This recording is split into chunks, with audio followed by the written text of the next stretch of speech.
All right. Good morning, everyone. Happy Sabbath. It is May 28, 2022, and this is Eastside SDA Fellowship Sabbath School, going through the book Prophets and Kings, part of the Ellen G. White Conflict of the Ages series, actually the second of, I believe it's 5 books. And we've been going through it. It's been an interesting read. I'd encourage you to try to stay caught up. I've been doing that, and it's been insightful. I've gone through this series before. You know, like any book series, it's not perfect in my mind. I think that's safe to say, hopefully. But it is a good commentary, and it is very insightful. I do believe Ellen White was spirit-led. And I've often read through the Bible as we go through it, and it's a good way to add a little bit to what you're reading if you're reading through the Bible. Anyway, I have my wife here, Jody, and we're actually down in Oregon for Memorial Day weekend. I have my dad, who actually, you can almost see his house from here, except that the trees are all in full bloom. You can see ESDAF. Yeah, and then Lee Meadowcroft is my brother-in-law, married to my sister, who lives right next to my dad. And again, we're all within about half a mile of each other. So we're going to get started with the Sabbath School. I'll just put in a reminder that the church service will follow at 11:15, and I do believe they're meeting in person. There is an online component with YouTube that you can catch up with if you want. We're on chapter 21. Yes, there is a guest speaker today. From Australia. And Jody, since she keeps feeding me this, will give us the name in a minute. But we're wrapping up Elisha's part of the Old Testament here. And as you know, Elisha is the one that followed Elijah. I did a little bit of a background check on Elisha, so to speak. And the question is, no one really knows when he started his ministry, i.e. what age he was. He was obviously old enough to be out working the fields. So I initially thought, well, you know, that could have been anywhere from 10 to 12. But then online, when I was looking, they said, you know, he could have even been up to 30, which is interesting. I also saw, and there's really no way to know when he ended his ministry, which is when he died. But I did see somewhere where when they look at the kings he served, that they covered about 6 decades even. And so, you know, that's 60 years. If he started at, you know, 12, that'd be 72 years of 72 years of age when he died. If you look at 30, you know, that gets you into 90. Am I doing my math right? And remember, Elisha served under Elijah. And so the other question was, how long did he serve under Elijah? And that would have been roughly 6 years.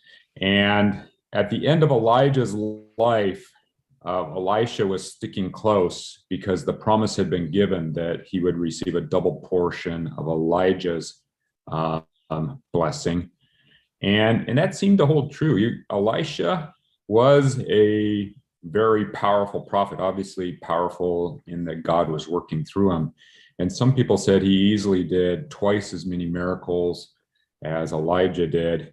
And Elisha's ministry was obviously very different from Elijah's. Elijah's had a lot to do with conflict and dealing with Ahab and Jezebel and them leading Israel so far astray. And then that all changed, although Elisha did serve under Ahab to some degree. Most of his ministry had to do with Israel, getting Israel turned back around and getting back on course, even though they were somewhat ruled by the Syrians at the time. Anyway, so this chapter, I know people don't like to hear me all the time, so I'm going to just briefly summarize it. Chapter 21, Elisha's closing ministry, is an interesting chapter. There's really no text directly associated with just this chapter, although they take a couple stories. And just to be brief, one story has to do with Elisha and his servant. Israel was at war with Syria, and the Syrian king was upset because it seemed like Israel always knew what his next move was going to be. And to the point where he was accusing some of them of being involved with Israel and relaying his next move to Israel. But one of his own advisors told him, no, it's Elisha the prophet is getting it from God. And so the Syrian king basically decided to kill Elisha. So they're kind of following him around, and they find the city and surround it. And his servant wakes up in the morning and sees that they're surrounded, and he's quite fearful. But Elisha's response is, "Fear not, for they that be with us are more than they that be with them." And obviously Elisha's servant doesn't see that. And so Elisha has God open his eyes, and he sees that he's surrounded by angels and that are protective. And then there's a little bit of a Robin Hood part to the story where Elisha has God strike them all blind.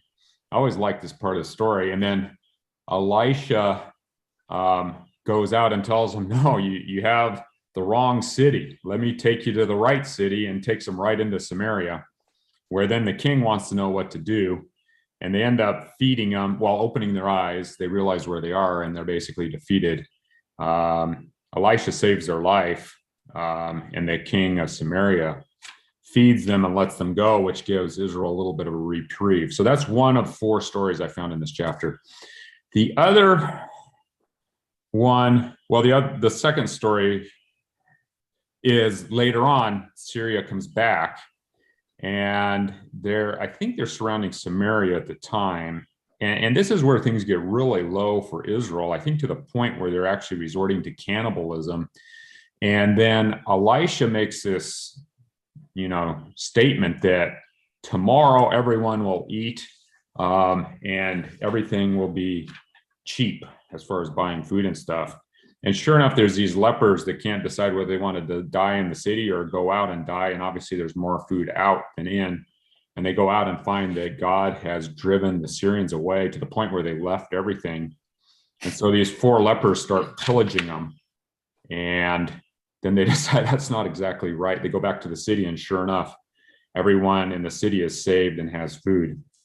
And then a little while later, there's a little transition that talks about church and school that I want to touch on maybe. And then a little while later is this, well, having to do with the school, is a story that we all liked in Sabbath school as kids, where the borrowed axe head sinks in the river while they're building the school. And Elisha throws a stick in the water, and sure enough, the axe head floats to the surface. Actually, in this verse, the axe head not only floats, it swam. Which I always have this visual of an axe head with little arms swimming in the river, and the guy being able to get the borrowed axe head back to its owner. And then the last story has to do with Joash, which is in a lot of ways, a little bit of a weird story, if you ask me.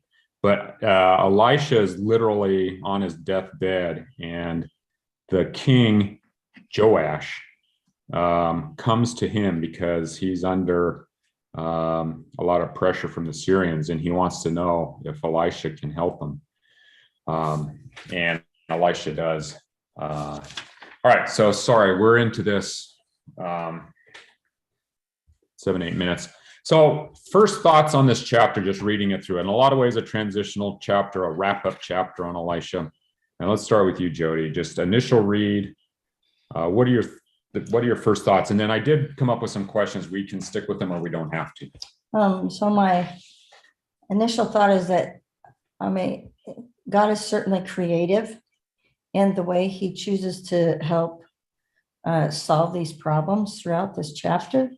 I mean, blinding people, and then, anything from the way, what you were talking about, the axe head, and throughout the thing is just, the lepers coming in and finding the whole place abandoned, but food left behind and everything. It amazes me, God's creativity when we think we're up against a wall and we don't think there's any way out, how creative God is and helping his people solve problems. And I think sometimes I forget that myself. Not sometimes, a lot of times. So I'm amazed at just the crazy things that God did to help his people through these different scenarios. Yeah, I find that the more stressed I get, the less creative I get. And I think creativity is almost a function of a mind at ease that is allowed to wander and then come back and do stuff. And in a lot of ways, God, yeah, I agree with what you're saying. God is able to be creative, and it almost sounds like he might have fun being creative. And I think often if we know we're in God's hands, we can let a lot of that stress go, and we can go with that as well. Because in some ways, it seemed like Elisha had fun with some of this. Well, at least with those blind soldiers, he personally leads them to the wrong city. Well, it seems to me like, yeah, he leads them to the wrong city. But then, like if your kid says, "Hey, watch this," then that's a scary moment. And you're like, oh no, what are they going to do? But when God says, doesn't even say, watch this, he just comes up with something that is like, you never could have imagined. All right. So the creativity of God is what Jody saw coming out of this chapter. All right, Lee, what did you see? Well, I guess the first impression, I had two thoughts, and I'm kind of Jekyll and Hyde, which I kind of always am. The first one's very positive in that, I mean, Elisha dealing with these knuckleheads his whole life, just that steadfast faith and how he keeps seeing, people backsliding and doing things against God and God's law. And yet his faith is just steady the whole way. And that's very encouraging, and I saw it as very, it's a very positive life example. Then the Jekyll and the negative part that I saw is, how do we take, and I don't have an answer, so don't ask me for my answer, because but how do we take this from the theoretical to the practical today? So where were the angels in this Texas shooting? I mean, why weren't the angels showing up there? And I read this, and I look at, one of the statements she said on, I think it's, in my book, I don't know, four pages in, the thing that I highlighted was, God calls upon his faithful ones who believe in him to take courage to those who are unbelieving and hopeless, to turn to the Lord. And right now, I guess I'm struggling with the hopelessness when I look at our world. On a theoretical basis, I love everything in this chapter. On a practical basis, I'm like, well, how is God's faithfulness going to come out now? I want to see the angels. I want to see some of this stuff. So I guess I was struggling with that, and that's I'm not to be a downer, but that was kind of. So what page did you get that quote from? It's 260 in I'm using this. The pages should overlap pretty good. Yeah, so it's the second full paragraph, the first sentence. God calls upon his faithful ones who believe in him to talk courage to those who are unbelieving and hopeless. So let's break that down a bit. I mean, I like what Jody said about creativity, and we'll keep that in mind. But we'll let my dad go in here in a minute. But talk out the first part of that, and then we'll talk about the angel part of it a little bit as well. Are you telling me? I was talking to Lee. Oh, I didn't hear. I didn't Right. exactly understand what you're saying. Break down that, you talked about two things. The first one, can you break that down a little bit more, and then we'll kind of discuss it a little bit and then go from there.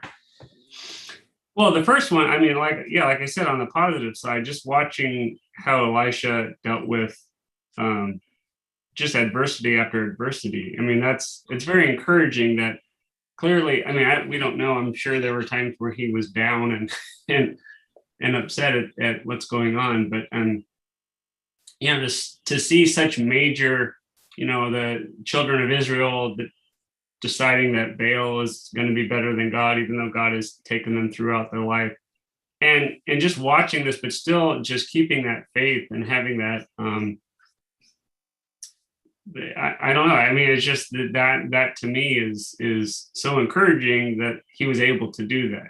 And I guess my question is, well, how do I grasp that kind of faith? Because, like I said, the flip side is that hopelessness, which I'd have to say, just looking at my world right now, seems fairly hopeless. I mean, how do I bring hope to people when I am myself saying like this? We're going to hell in a handbasket really fast. We're on the fast lane. Yeah. And so I was struck by the same thing. And you look at the Old Testament. Let's just stick with the Old Testament for now. There aren't many main characters in the Old Testament that didn't screw up at some point in their life. Now, a lot of them, you could even say most of them, eventually recognized that. And after they recognized it, got back on track. But you look at them, and they all had kind of their moment where they had a falling out with their faith. And I mean, you can go all the way through. Adam kind of started with that. Noah had it at the end of his life. Abraham once or twice in the middle of his life. Even Isaac, and then Jacob. And then you get to Moses. He struck the rock instead of speaking to the rock. And then you get to David, Solomon, all of these people. But you look at Elijah even, the predecessor to Elisha, and he had his dark moment where he ran and he hid, and God finally came back to him with a still small voice. Elisha, you almost don't see it at all. I think there's one place, and it's actually at the end of the chapter, where you may see him at a little disappointed, maybe. And that's powerful, I think. I don't think, I know. I mean, I don't have that. And I agree with you. I mean, he is living in a country where there's still paganism. They're still worshiping Baal to some degree, and they're still getting attacked by the Syrians, mostly. But he definitely had that connection with God, and he definitely seemed to stay the course a lot better than most. Any comments, Dad? Yeah, I agree with you. And looking at it, I went ahead and strayed off into 2 Kings, reading kind of the life of Elisha. And I was struck by the same thing, that it appears he made very few mistakes. The only one that I can think of is he had the Shunammite lady's son, and he sent a staff out to revive him. That didn't work, and the Shunammite woman said, "Nope, I'm not leaving until you come with me." And so he went out and he laid on top of this guy and tried to resuscitate him, and it failed. So he got up and walked around for a while and then went back again, and then the kid sneezed and came back to life. But I thought, there must have been some times during that exercise when Elisha was saying, I wonder if this is going to work, or I don't know. I just wonder about what he was thinking about during that time. Yeah, so then I might add, this is the guy that when he's dead and gone, they have him, stuffed away in a cave, and all that's left are his bones. And now it's not the Syrians, it's the Moabites, and they're doing a burial ceremony, and the Moabites are attacking them, and they just, instead of burying the body, they take this dead guy and they throw him in the cave. He hits Elijah's bones and springs to life. And so it's interesting when Elisha's dead, just his bones bring someone back to life. But with the Shunammite boy, it takes several attempts to bring him to life. Now, I mean, is that Elisha or is that God testing Elisha? Is it a test for the Shunammite woman? I don't know, but it is interesting. So go ahead, Dad. I think you were going to say something more. The thing I was struck by, and according to Google, my perspective is that he was 36 years old when Elijah anointed him, and he lived to 95. That's according to Google. I'm not sure how reliable that is, although in Google it did say that he's revered by the Christians, Jews, as well as the Muslims. Yeah, and that there's a lot written about him in the Quran. But anyway, I was struck by the fact that he really, his predecessor Elijah thought he was the only, living person that was a follower of God. Now, of course, he was told that there were 7,000, in fact. But you can see that the number of followers, at least from a leadership point of view, was really small, and paganism and evil was on every side. And it's interesting to me, though, that Elisha had really a lot of interaction with not only Israel and Judah, but also the Syrians, and in one case, the Philistines. He sent the Shunammite woman when they ran out of food. He said, why don't you go to the Philistines? And so she spent 7 years there, came back, and then he interceded so that she could get her property back again. Anyway, so it's fascinating to me. He sent his servant out to anoint Jehu as king of Israel. And I thought, man, that's a kingmaker if you ever heard of one. And it was Jehu said, I'll do it. And then he went on a rampage that killed all of Ahab's offspring. Which is what was intended. Yes, which is kind of an amazing thing, And then a little later on, it says that Hazael, king of Syria, and Hazael was evidently an anomaly because he was not of the Syrian line, but the prophet went out there and he said, he started crying. He said, you're going to become king and you're going to cause a lot of trouble for Israel. But then he was involved with anointing him in a sense of getting him started. And I thought, man, that's amazing. He also got the Syrians straightened around. And then at one point, the Syrians sent 40 camel loads of the finest wares in Damascus to Elisha. That must have improved his coffers quite a bit.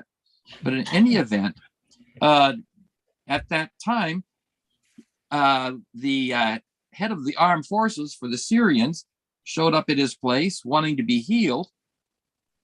And you know what? He healed the guy that had been causing all the trouble for Israel. That's Naaman, it's just right? Fascinating. Yeah, it's just fascinating to me that he was sort of independent. Now, on the other side of that is both Israel and the Syrians tried at various times to kill him.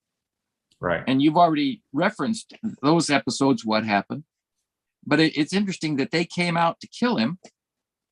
And really, in one case, in two cases, he sent them away without anybody getting killed. The time what you were talking about when they were struck blind. And the other time was when they came out and that you were talking about where there was no food. Those guys all ran because they were scared. As far as I could tell, nobody was killed in both those instances. So it just kind of interesting to me, his interaction became very central. And it said, Ellen White says, many were reclaimed from heathenism because of his actions. It doesn't say that was from Israel only. It says from everybody. Right. And another thing is he said that in people that came to him, he would talk courage to the unbelieving and the hopeless. And here again, it wasn't just Israel. It was all of the nations around. And I don't know, I was just really struck with that, particularly at the end. If you don't mind me just reading a little bit, it says, so effectual had been his ministry, so widespread his influence, that as he lay upon his deathbed, Even the youthful King Joash, an idolater with but little respect for God, recognized in the prophet a father in Israel and acknowledged his presence among them, was of more value in time of trouble than the possessions of an army of horses and chariots. Now, that is just amazing to me, that influence that he had over the course of his 60-year life or 59-year life in bringing all of the people in his area, not just the chosen, so to speak, but others as well, to a relationship with the Lord. Yeah, I mean, that quote comes from page 261. And Joash, it's interesting. Joash is the king of Israel that came to Elisha and wept over Elisha and said, my father, and then uses this reference, the chariot of Israel and the horsemen thereof is almost a reference to Elijah, which was the previous great prophet. But all good points. I want to refer to the first question that I put out, because I think we're dancing around it and we're actually touching on it quite a bit. How do we see the role of Elisha played out with his servant in Dothan, with the king of Israel in Samaria, and eventually with King Joash at the end of his life? I mean, this is just the three kind of high points in this chapter. And we've already mentioned a number of other points. And I think my dad talked to me earlier, and he was struck with how Elisha crossed the border geopolitically as well as religiously in so many ways, as a father to Israel. And so I guess question one, I was impressed with his role as a mentor, for lack of a better word. And I want to kind of go around and get people's thoughts on mentorship. So let's start with you, Jody. I mean, what is the importance of mentorship? How has it played a role in your life? And then we'll go to Lee and then Dad, and then I'll close, and then we'll move on, because I think Lee had another question he was talking about angels. I want to talk about that a little bit as well. So go ahead, Jody. So I think the role of mentorship is obviously to help someone in your life, whether it's someone older or younger, because I think younger people can be mentors also, not just older. I think too often we just think of it as older person mentoring a younger person. But when I think about mentors in my own life, I can think of those personally and professionally. People that I think a lot of my friends' parents as being mentors growing up, Sabbath school leaders and all of that whatnot. And then professionally, I can think of a mentor in every job that I've had, people who have kind of helped me along the way. Not to, I guess, just to kind of guide you, not to tell you, I guess, kind of to help you avoid pitfalls, to help you avoid mistakes in that particular culture, working culture. So I can think of people who just help me navigate life, I guess, is what I can think of the most. So was it intentional or unintentional, your mentorship of others? Do you see yourself intentionally doing it, or is it something you fall into? Mentors you've had in your life, were they intentionally mentoring you, or is it something you just kind of fell into? I think, I don't know their intent, but I view it more as a friendship that just kind of happened, and then I relied on them. I would say, the first, I would say, mentor that I had in my first job, he was a math teacher and close to retirement age, and he would take me aside, and it was mainly about the pitfalls of buying too nice or too expensive of a car as your a first-year teacher and have no money. And things like that. And he would tell me, I don't know. I don't think he was being intentional. I think that's just his personality. He was trying to help somebody who was young and clueless. I'm going to go with me on that one at that point, but I don't know. And I don't think he was too intentional about it. All right, Lee. I think there is an intentionality in that. So we often think of, oh, mentor is like a teacher, this older, wiser person who's imparting knowledge. And I was listening to a blog the other day, and the guy speaking was like, I entered into what I thought was a mentorship in that style of the older person, giving knowledge. And he's like, and I really discovered that it was the relationship that made that mentorship important. It wasn't that I learned specific things from, this other person. It was that there was someone there to go on this journey with me, and that the mentor learned as much from the mentee. And so it was a two-way street. So and I really resonate with that. So that the mentorship there's that relationship. It's not just, oh, I'm going to learn from you. Although there is that guiding light. I mean, my first thought is, he's Elisha in this context. He's kind of a guiding light for his, his servant. It's like, he's freaking out because all this army's out here. And he's like, yeah, okay. But, let's think this through. You don't know everything, and so just having that sort of stable, sort of guiding light is also part of, I think, mentorship. That, hey, I've dealt with this before, so there is some of that learning, right? I mean, there is some of that. I've gone through these experiences. If you need any,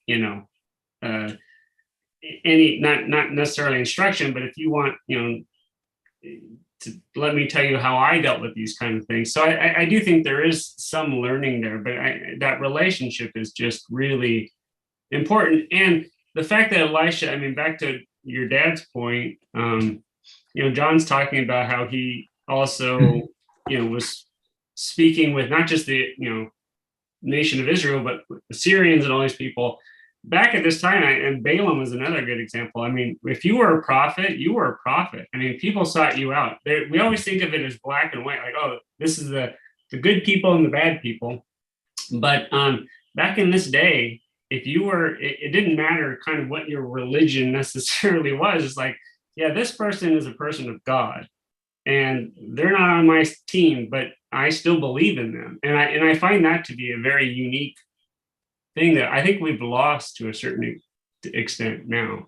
Yeah, you just, and I was going to mention, I mean, as a prophet, it's almost part of your job description to at least be a teacher. Now, Jody's a teacher, and so that's part of her job description, but I don't think she's always a mentor. Not every student is someone she connects with and is a friend with and is a mentor, but I don't think you have to be a friend to mentor. So that's one thought.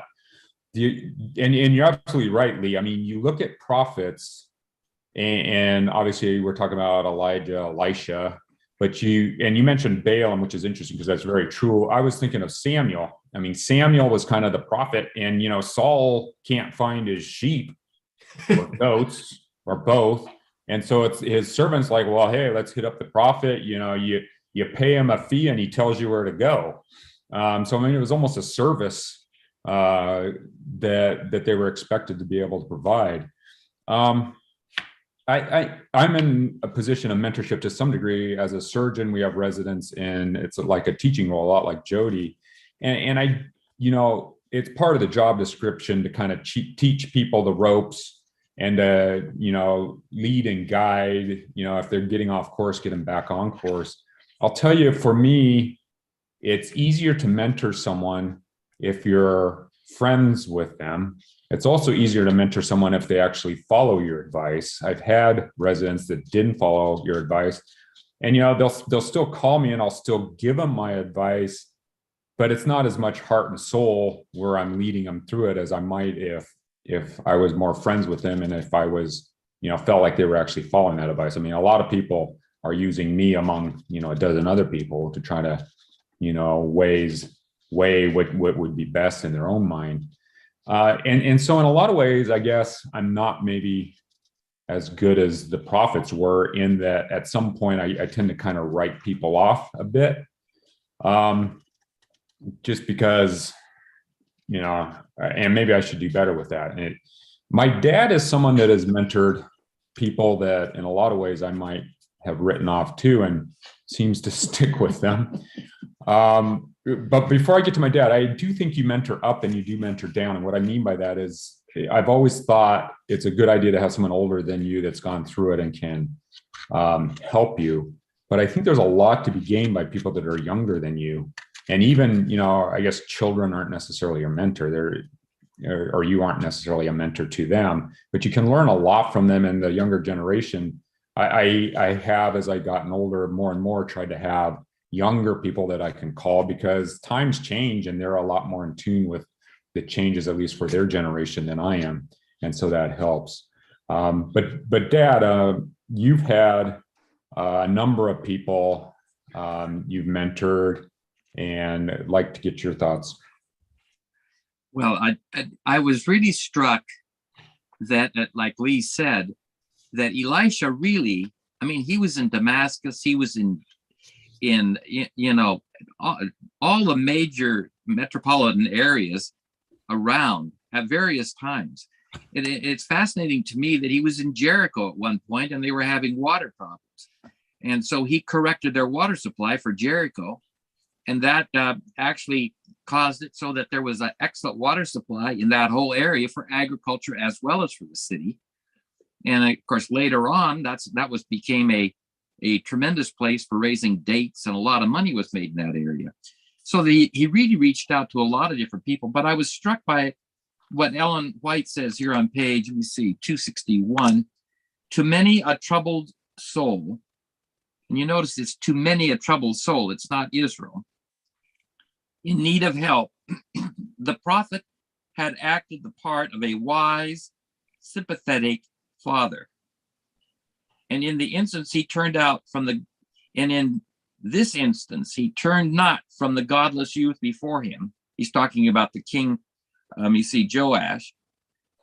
So unworthy of the position of trust he was occupying, and yet so greatly in need of counsel, God in his providence was bringing to the king an opportunity to redeem the failures of the past and place his kingdom on vantage ground. That was Joash's kingdom on vantage ground. And I would say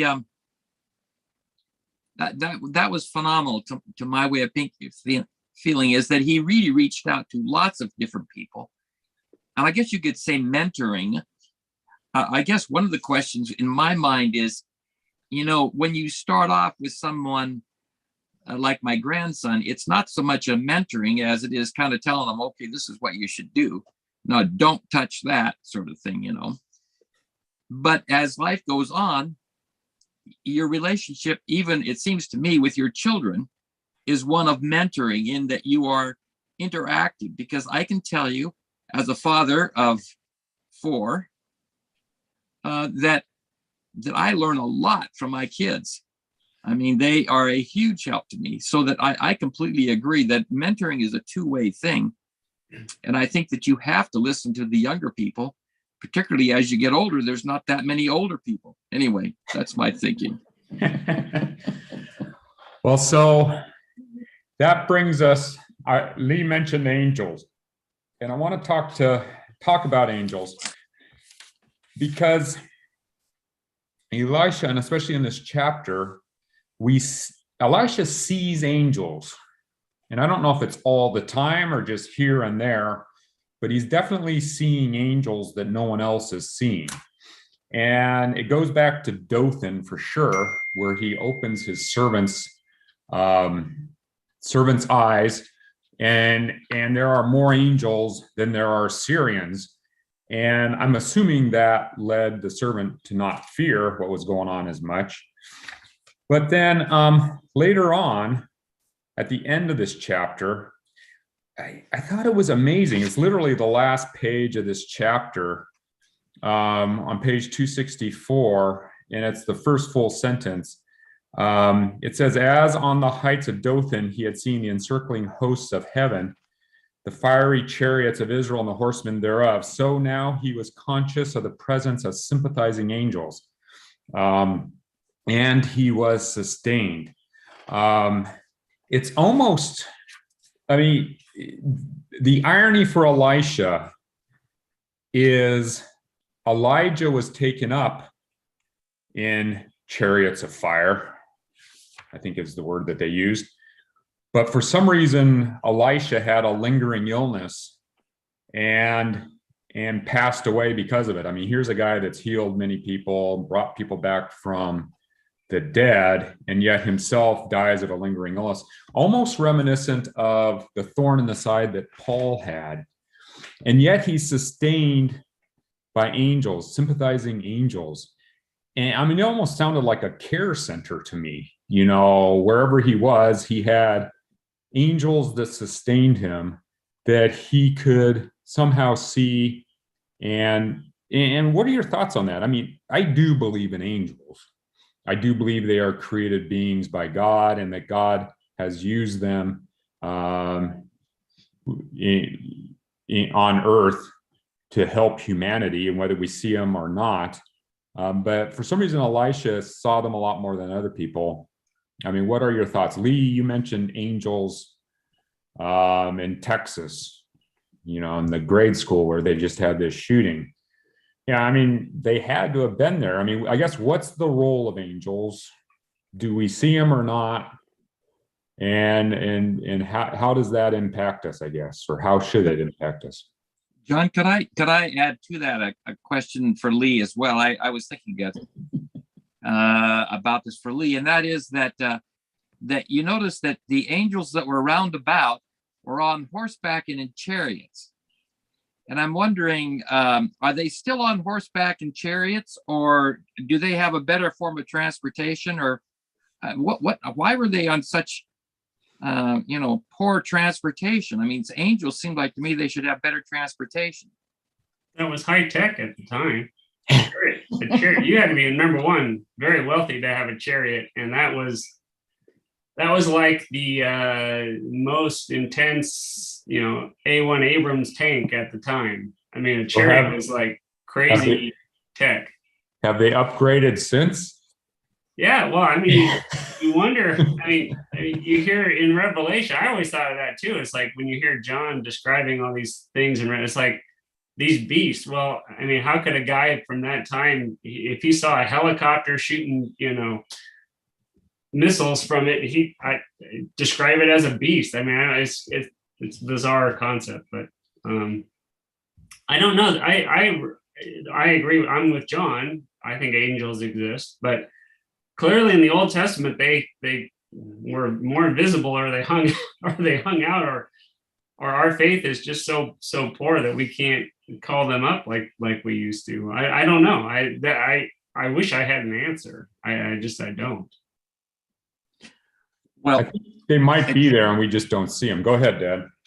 Okay, well, my understanding is that the word angel means messenger. Now, you guys have as much understanding about that as I do. But I can tell you in my life, I've had many people that I feel like God has spoken to me through. And I've had some people that weren't Christian or monotheists even, that have told me, given me instructions that I've said, that's straight from the Lord, And I'm just wondering, there is a text where it says that they entertained angels without being aware of it. And I can say that if I have entertained angels, I'm certainly not aware of it. But I have certainly had what I feel were messengers from God. Yeah, I mean, in a lot of ways, mentors are angels that are, leading and guiding you and giving you those messages that you need from God. I don't know, Jody. No, I'm just thinking, I mean, I think, we think of all the different angels in the Bible, but then we think of our guardian angels. And there's often times when things happen and you're like, well, my guardian angel is definitely with me or with somebody else in a situation and stuff like that. So it's like you think about angels, and like when you get to heaven, like to talk to your guardian angel to see what circumstances you weren't even aware of in your lifetime will be, I think, pretty fascinating. It was interesting because my daughter, 17-year-old junior in high school, I don't know whether it was in Bible class or just among friends, we're talking about angels. And the question was, what do angels look like? And she pulled up something online that was very much kind of a Marvel comic kind of being with lots of wings and lots of eyes. And I mean, I guess I'm old enough and old-fashioned enough. I was caught off guard by that a little bit. And it made me think in the Bible of when you see angels, and Dad was talking about angels on horses and chariots to match the horses and chariots of the Syrians, obviously. But it seems to me in the Bible, angels were always recognized as beings that were very human-like in a lot of ways, but were also unquestionably mighty beings that struck fear in people to the point where they were dropping to the ground. And almost always these, to use Dad's word, messengers would start their message by saying, "Fear not. I'm not here to destroy you," kind of a thing. "I'm here to give you a message or, do something with you." Maybe they had to say fear not because they look scary, like James. That's what I mean. Yeah. Well, but then no one describes them as being these scary beings. I mean, and Lee was mentioning these images you see in Revelation. Huh. Even when you look at the two prophets that described the throne of God with God on it, had some very fearful imagery in it with some fearful beings. But it seems like when messengers are sent here to earth, they're relatable to us to some degree, I guess is what I'm getting at. But anyway, I don't want to belabor that because I don't think that was the point of this chapter. I think the last thing, we got about 10, 15 minutes. The last thing I want to touch on is kind of the middle of the chapter, page 260. They talk about the church to some degree as they transition into the school. Actually, page 259. And it starts out that last paragraph saying, from a human point of view, the outlook of the spiritual regeneration of the nation, which was the nation of Israel, was as hopeless as is the outlook today before God's servants who are laboring in the dark places of the earth. But the Church of Christ is God's agency for the proclamation of truth. She is empowered by him, God, to do a special work.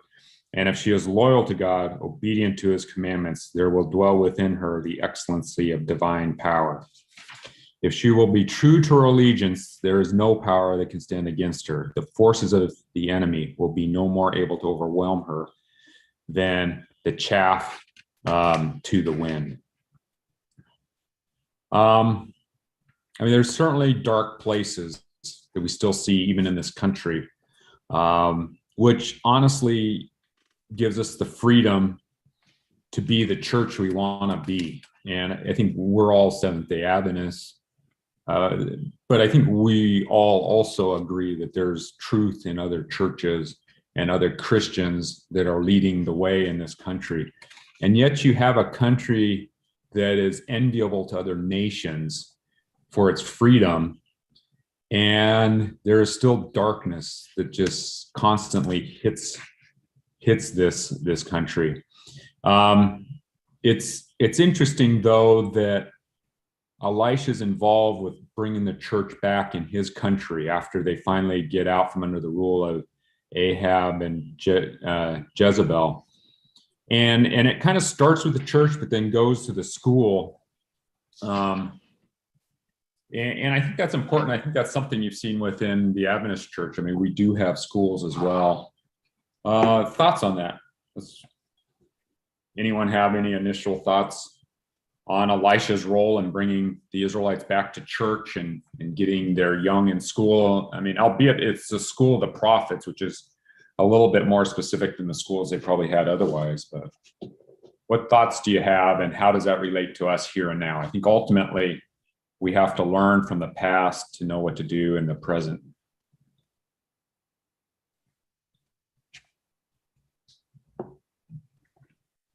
Yeah, I was impressed that Elisha was learning throughout his life. Ellen White says, throughout his life, he had exercised strong trust, and as he had advanced in a knowledge of God, as he advanced in the knowledge of God, providences and his God's merciful kindness, faith ripened into an abiding trust in his God. I thought that's phenomenal. That tells us that throughout his 95 years or whatever it was, that Elisha was growing during that whole time. And I think that that idea of continuing to grow is something that if you, as a teacher, and I'm not a teacher, but as a teacher, one of the things you're trying to do is to awaken an interest in that student to learn more, to become more understanding. And I will say in the field of medicine that if I would have stayed with what was known when I went to medical school, that my whole field would not even exist. Lymphocytes in the book that I took in pathology said, we don't know what this is. And now huge fields of coronary artery disease and oncology and rheumatology certainly all have to do with lymphocytes. And I think that the idea that he was starting schools of the prophets was telling us that he was very much interested in people learning, reaching out, gain understanding from wherever you can. So Lee, I'm curious, is that the same in the field of law? Well, yeah. Or is it not? I think it's more pronounced in medicine, but no, law morphs and changes, our definitions of what even crimes, they change over time. So yeah, I think the one thing that kind of struck me on this, well, I'm not sure I'm answering your question, but the one thing that Ellen White, where does she say that? It's talking about the laboring in the dark places of the earth. I think at this time, I think there was a clear distinction of, here in America and in Western Europe, we're Christian people. So these dark places, we're talking about, Africa and Asia and all these are, but in reality, the dark places it's everywhere. It's not these foreigners who haven't heard of God. It's here. It's and I think that to remember that is very important, that anywhere that I think God exists everywhere, but it's very clear that it's very easy to resist and to not want God part of your life. And that's where the dark place exists. It could exist over there at the Zackerson house. It can exist here. And so we just have to be mindful of that. And I know that doesn't really answer your question, but it was a thought that struck me. That's getting to where I wanted to go, because I don't know, my dad, I talked to dad right after that shooting, and he was pretty down. And honestly, I've been pretty down myself. It's been kind of a long, cold and wet spring, so that's part of it. I've had two significant mentors in my life pass away within a month of each other in the last 6 weeks. And I have to tell you, you mentioned, this world is going to hell in a handbasket. That's just kind of a saying, but it's hard not to lose a little bit of hope every time something like this happens. And in my, of course there's anger, and, you question why this country is the way it is and how it can allow things to happen like it allows. And then I end up having to kind of deconstruct things to come around. And that was my thought. It's like, these shootings are a direct result of the freedoms that we have. And for better or for worse, America is a country with a lot of freedom. And it allows you the freedom to worship the way you want. It also allows you the freedom to buy, guns. And I guess ultimately to use them the way you want. I mean, there's laws that draw a line. But obviously it doesn't keep you from stepping over that line. And then my thought was, we serve a God that is our creator and our savior. And he's a God that loves us and gives us free will. Basically, I think you could say absolute free will to make the decisions you need to make. And I think that more than anything is what is meant by being created in the image of God, is that ability to use that free will the way you feel like you should. And I think there's a number of ways you can go with that. I mean, you can be connected to God and have God through his spirit and the mentors in your life, messengers, angels, whatever you want to call them, lead and guide you. Or you can continue to follow the evil that's always been here and be led and guided by that. And so there's a lot of similarities. And so it's, and then it made me think, there is going to be a new earth someday, a new heaven and a new earth. And we're going to have the same free will. And in a lot of ways, we're going to be the same people, albeit without the sin and the evil that we have to struggle with now. And I don't know, I'm starting to ramble a bit, but it made me think. And I guess as soon as you look at Jesus in the New Testament, I think it gives me hope. And that's where I continue to constantly go to, because it wasn't so much living by the law, it was living by love. And if you live by love, free will is a good thing, and it makes everyone around you better.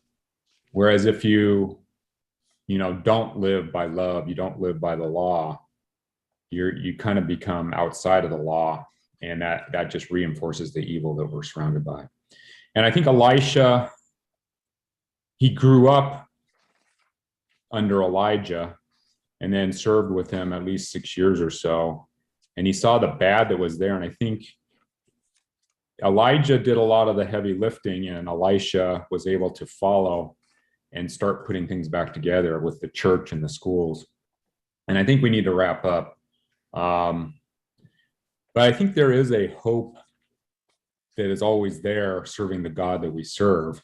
And I think our role is to be a mentor, whether we want to be or not, to those around us, and hopefully a positive mentor, because I think you can learn things from people doing things negatively. But hopefully a positive mentor. And it may be your family, your spouse, and your kids. It may be those that you're working with. It may be people in your school, your kids' school, or your church, or certainly your community. But I think what we learned from Elisha is that you can have an influence on all types of people from all walks of life. And maybe you are that person that's connected to God that they've never seen before. And it's certainly something to strive for. And I think God will work through you if you're open to that, and help you to be a source of hope for others. So let's bow our heads.